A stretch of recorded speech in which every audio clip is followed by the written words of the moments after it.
Ito nga pala yung mga kaganapan, September 5 birthday ni Kuya Robin, yung kapatid ko. Tara, samahan nyo kami.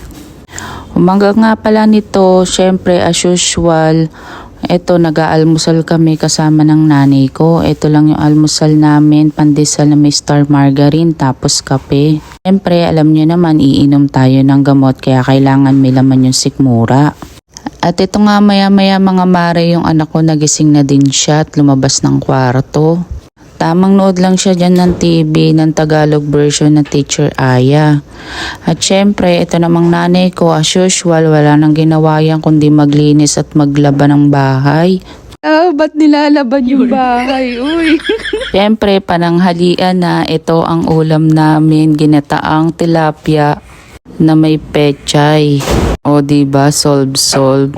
Mga bandang hapon, ito naman nagtupi kami ng mga damit dahil medyo umiinit-init na din dito sa Marikina. Grabe, halos wala talagang tigil, mga ilang araw na yung ulan.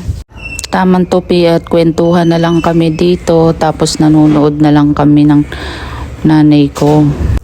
Gabi pa naman yung celebration ng birthday pero nakapamalengke na din sila dito kaya ito tamang chill na lang muna kami. Di naman ganun karami yung handa, saktuhan lang basta magkakasalo at kumpleto kaming magkakapatid ay ayos na. Kaming buong pamilya. Para naging tradisyon na din kasi namin na bawat birthday ay makumpleto at pipiliting makumpletong buong pamilya at magkakapatid. At ito na nga, kinagabihan, salo-salo na kami sa birthday ng kapatid ko.